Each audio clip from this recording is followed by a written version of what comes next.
Valancy was acquainted with Barney by now. Well acquainted, it seemed, though she had spoken to him only a few times. But then she had felt just as well acquainted with him the first time they had met. She had been in the garden at twilight, hunting for a few stalks of white narcissus for Cissy's room, when she heard that terrible old grey Slosson coming down through the woods from Miss Darwis. One could hear it miles away. Valancy did not look up as it drew near, thumping over the rocks in that crazy lane. She had never looked up, though Barney had gone racketing past every evening since she had been at Roaring Gables. This time he did not racket past. The old grey Slosson stopped, with even more terrible noises than it made going. Valancy was conscious that Barney had sprung from it and was leaning over the ramshackle gate. She suddenly straightened up and looked into his face. Their eyes met. Valancy was suddenly conscious of a delicious weakness. Was one of her heart attacks coming on? But this was a new symptom. His eyes, which she had always thought brown, now seen close, were deep violet, translucent and intense. Neither of his eyebrows looked like the other. He was thin, too thin. She wished she could feed him up a bit. She wished she could sew the buttons on his coat and make him cut his hair and shave every day. There was something in his face. One hardly knew what it was. Tiredness? Sadness? Disillusionment? He had dimples in his thin cheeks when he smiled. All these thoughts flashed through Valancy's mind in that one moment while his eyes looked into hers. "Good evening, Miss Stirling." Nothing could be more commonplace and conventional. Anyone might have said it, but Barney Snaith had a way of saying things that gave them poignancy. When he said "good evening," you felt that it was a good evening, and that it was partly his doing that it was.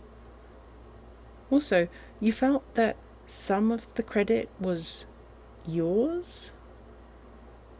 Valancy felt all this vaguely, but she couldn't imagine why. She was trembling from head to foot. It must be her heart. If only he didn't notice it. "I'm going over to the port," Barney was saying. "Can I acquire merit by getting or doing anything there for you or Sissy?" "Will you get some salt codfish for us?" said Valancy. It was the only thing she could think of. Roaring Abel had expressed a desire that day for a dinner of boiled salt codfish. When her knights came riding to the Blue Castle, Valancy had sent them on many a quest, but she had never asked any of them to get her salt codfish. "Certainly. You're sure there's nothing else? Lots of room in Lady Jane Grey Slosson, and she always gets back some time, does Lady Jane." I don't think there's anything more, said Valancy. She knew he would bring oranges for Sissy anyhow. He always did. Barney did not turn away at once. He was silent for a little. Then he said, slowly and whimsically, Miss Stirling, you're a brick. You're a whole cartload of bricks. To come here and look after Sissy under the circumstances. There's nothing so bricky about that, said Valancy. I'd nothing else to do, and I like it here. I don't feel as if I'd done anything specially meritorious. Mr. Gay is paying me fair wages. I never earned any money before. And I like it. It seemed so easy to talk to Barney Snaith, some way. This terrible Barney Snaith of the lurid tales and mysterious past, as easy and natural as if talking to herself. All the money in the world couldn't buy what you're doing for Sissy Gay, said Barney. It's splendid and fine of you. And if there's anything I can do to help you in any way, you have only to let me know. If Roaring Abel ever tries to annoy you, he doesn't. He's lovely to me. I like Roaring Abel, said Valancy frankly. So do I, but there's one stage of his drunkenness, perhaps you haven't encountered it yet, when he sings ribald songs. Oh yes. He came home last night like that. Sissy and I just went to our room and shut ourselves in, where we couldn't hear him. He apologised this morning. I'm not afraid of any of Roaring Abel's stages. Well, I'm sure he'll be decent to you. Apart from his inebriated yowls, said Barney. And I've told him he's got to stop damning things when you're around. Why? Asked Valancy slyly, with one of her odd slanted glances and a sudden flake of pink on each cheek, born of the thought that Barney Snaith had actually done so much for her. I often feel like damning things myself. For a moment, Barney stared. Was this elfin girl the little old maidish creature who had stood there 2 minutes ago? Surely there was magic and devilry going on in that shabby, weedy old garden. Then he laughed. It will be a relief to have someone to do it for you then. So, you don't want anything but salt codfish? Not tonight. But I dare say I'll have some errands for you very often when you go to Port Lawrence. I can't trust Mr. Gay to remember to bring all the things I want. Barney had gone away then, in his Lady Jane, and Valancy stood in the garden for a long time. Since then, he had called several times, walking down through the barrens, whistling. How that whistle of his echoed through the spruces on those June twilights. Valancy caught herself listening for it every evening, rebuked herself, then let herself go, Why shouldn't she listen for it? He always brought Sissy fruit and flowers. Once he brought Valancy a box of candy. The first box of candy she had ever been given. It seemed sacrilege to eat it.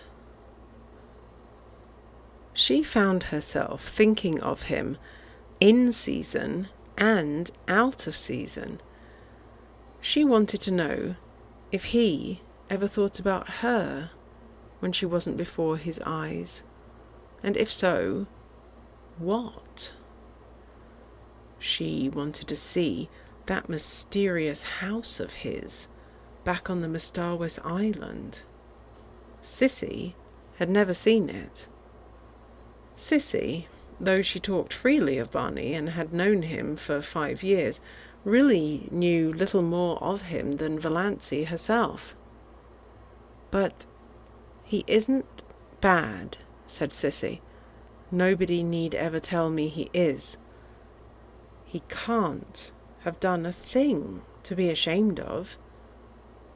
Then why does he live as he does? Asked Valancy, to hear somebody defend him. I don't know. He's a mystery. And of course there's something behind it, but I know it isn't disgrace. Barney Snaith simply couldn't do anything disgraceful, Valancy. Valancy was not so sure. Barney must have done something, sometime. He was a man of education and intelligence. She had soon discovered that in listening to his conversations and wrangles with Roaring Abel, who was surprisingly well read and could discuss any subject under the sun when sober. Such a man wouldn't bury himself for 5 years in Muskoka and live and look like a tramp if there were not too good or bad a reason for it. But it didn't matter.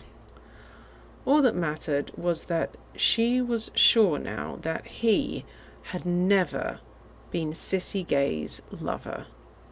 There was nothing like that between them.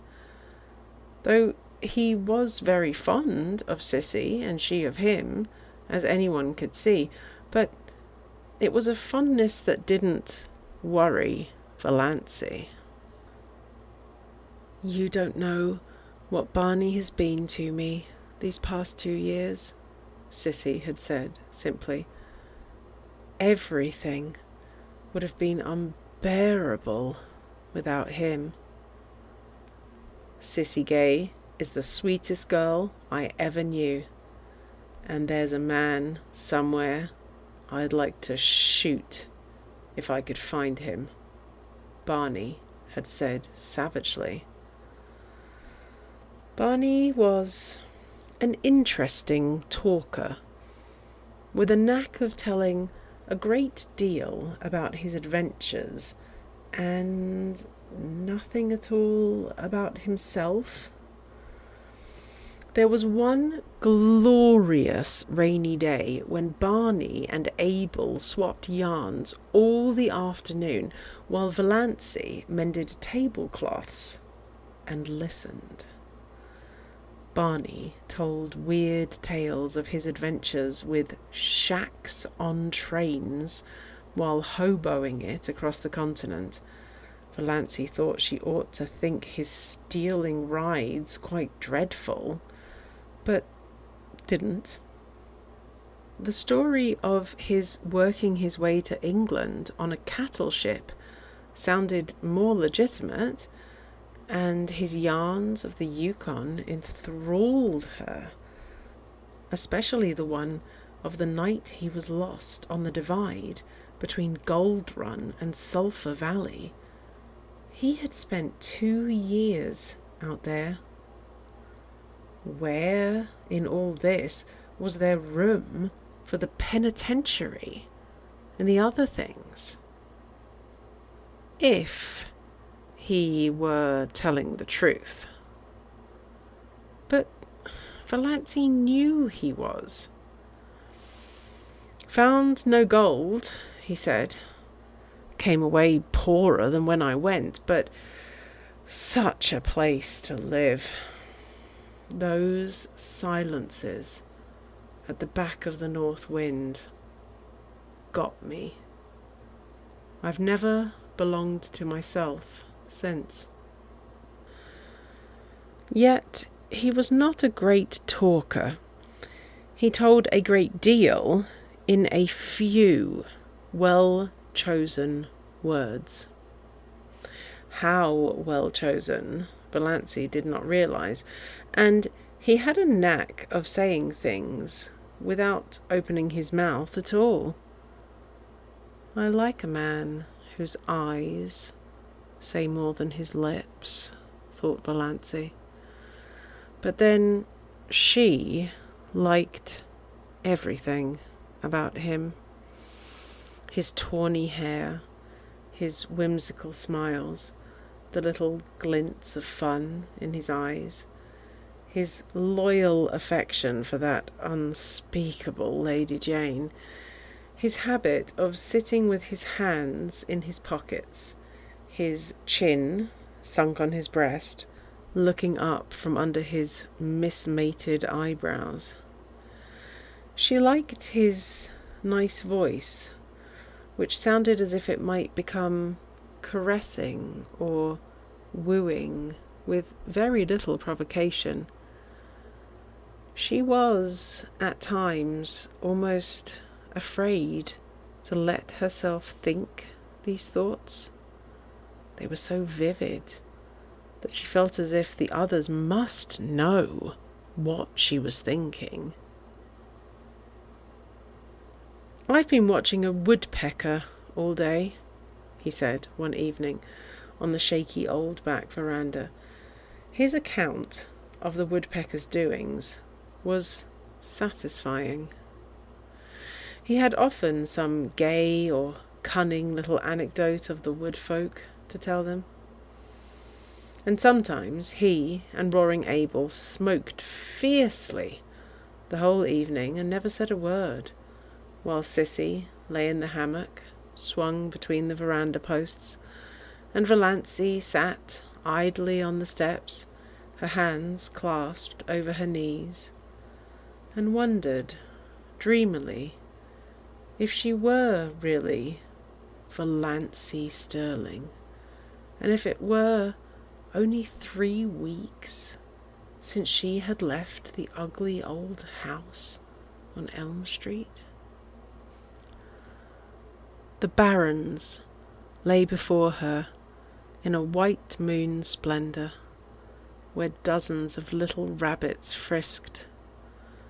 Barney, when he liked, could sit down on the edge of the barrens and lure those rabbits right to him by some mysterious sorcery he possessed. Valancy had once seen a squirrel leap from a scrub pine to his shoulder and sit there chattering to him. It reminded her of John Foster. It was one of the delights of Valancy's new life that she could read John Foster's books as often and as long as she liked. She could read them in bed if she wanted to. She read them all to Sissy, who loved them. She also tried to read them to Abel and Barney, who did not love them. Abel was bored, and Barney politely refused to listen at all. Piffle, said Barney.